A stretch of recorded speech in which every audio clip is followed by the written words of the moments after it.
1-9 నుండి 15-9 వరకు ద్వాదశ రాశుల్లో గ్రహ గమనాల్ని ఒకసారి వీక్షింపచేద్దాం.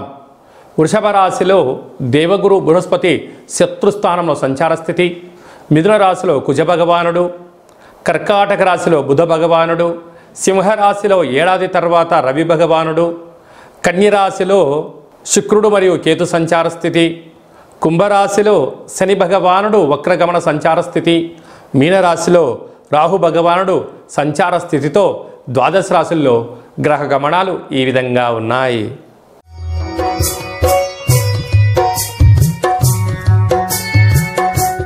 ధనుసు రాశి జాతకులు సోమవారం అమావాస్య, సోమవతి అమావాస్య సందర్భంగా, మంగళవారం అమావాస్య కాళామావాస్య సందర్భంగా, అష్టమి బుధవారము కాళాష్టమి సందర్భంగా ఎలాంటి విధులను పాటించాలో ఈ వీడియోలో సవివరంగా సంపూర్ణంగా తెలుసుకుందాం.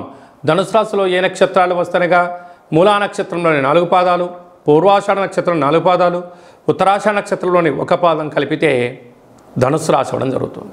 అలాగే చాలామందికి పుట్టినటువంటి కాల సమయంలో డేటా ఆఫ్ బర్త్లు సక్రమంగా లేనటువంటి కారణం వలన పేరు యొక్క మొదటి అక్షరాన్ని అనుసరిస్తూ ఆ రాశిని తెలుసుకునే ప్రయత్నం చేద్దాం. ఏ, యో, బా, బి, బు, ధా, బా, డా, బే అక్షరాల వారందరూ కూడా ధనుసు రాశి జాతకులే.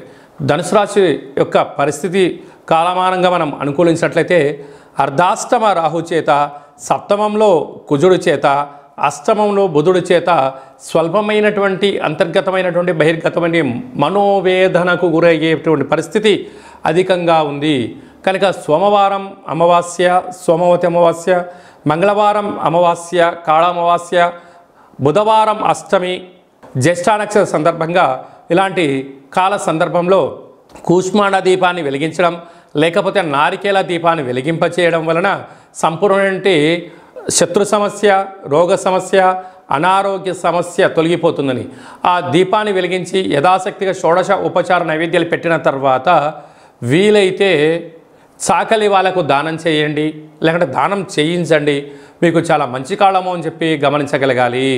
అదే కాకుండా తృతీయంలో శని భగవానుడు 30 సంవత్సరం తర్వాత వక్రగమనంలో ప్రయాణము చేయడం వలన తల్లిదండ్రులతో, అన్నాదమ్ములతో, అక్కా చెల్లెలతో పార్ట్నర్షిప్ వ్యవహార కార్యక్రమాలు, పై ఉద్యోగస్తులు, సహ ఉద్యోగస్తులతో స్వల్పమైనటువంటి ధనపరమైనటువంటి ఉద్యోగపరమైనటువంటి భేదాభిప్రాయాలు వచ్చే పరిస్థితి అధికంగా ఉంటుంది.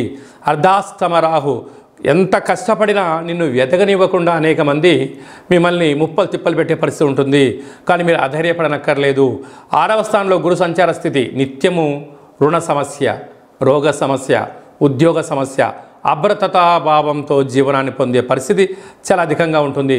కనుక ఇలాంటి కాల సమయంలోనే దేవతారాధన, కాళభైరస్వామి యొక్క అష్టక పారాయణము, కాళభైరవ మంత్ర ఉపదేశం సాధన చేయడం వలన వీటన్ని తొలగిపోతాయని చెప్పి గమనించాలి.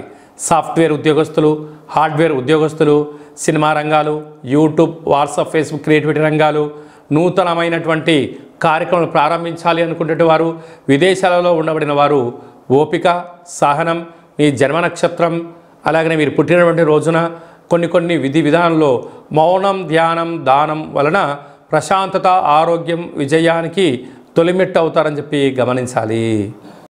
2/9/2024 మనకు సోమవారం అమావాస్య, శ్రావణమాస అమావాస్య, అందులో మఖా నక్షత్రంతో కూడుకున్న అమావాస్య రావడం వలన సోమవతి అమావాస్య అంటారు. ఆ అమావాస్య సోమవారం అంతా సంపూర్ణంగా ఉంటూ 3వ తారీఖు ఉదయం 9 గంటల వరకు కూడా ఉంది. కనుకనే మనకు మంగళవారం కూడా అమావాస్యగా పరిగణించగలగాలి. కనుక శ్రావణమాస అమావాస్య సందర్భంగా కాళ అమావాస్యగా మనము గమనించగలగాలి. వీలైనంత వరకు ఇంటిలో శుద్ధి పెట్టుకోవడం, మన జన్మ నక్షత్రం, మన జన్మతిథి, జన్మరోజు ఆ రోజు వచ్చినట్లయితే వీలైనంత వరకు నీటిలో ప్రయాణం చేయకపోవడం, వాయు ప్రయాణాలు చేయకపోవడం, విశేషమైన గొడవలకు దూరంగా ఉండడం, మౌనంగా ఉండే ప్రయత్నం చేయగలిగినట్లయితే మనకు దుష్టగ్రహాల యొక్క దోషం తగ్గుతుందని చెప్పి గమనించగలగాలి. అలాగనే మనకు 11వ తారీఖు భాద్రపద మాస శుద్ధ అష్టమి బుధవారము జ్యేష్ఠ నక్షత్ర సందర్భము. ఇది చాలా ఒక 18 సంవత్సరాలకు ఒకసారిగా వచ్చేటువంటి బుధవారము జ్యేష్ఠ నక్షత్రము, అందులో అష్టమి తిథి రావడము. అంటే వినాయకుడికి ఇష్టమైన రోజు బుధవారము, బుధుడి యొక్క నక్షత్రము జ్యేష్ఠ నక్షత్రము, అందులో అష్టమి తిథి రావడం అనేది చాలా అరుదుగా వస్తుంటుంది. కనుక మనం అందరము కూడా తంత్ర వరసిద్ధి మహాగణపతి స్వామి యొక్క పూజ చేసుకున్నట్లయితే వీలైతే ఎక్కువ మంత్రాన్ని స్మరణ చేసి ఏదైతే మనం కోరుకుంటామో దాన్ని విజయం సాధించడం జరుగుతుందని చెప్పి గమనించగలగాలి. మంత్రాన్ని చెప్తాను, ఒకసారి నోట్ చేసుకోండి. ఓం శ్రీం హ్రీం క్లీం గ్లౌం గం గణపతయే వరవరద సర్వ కార్యం.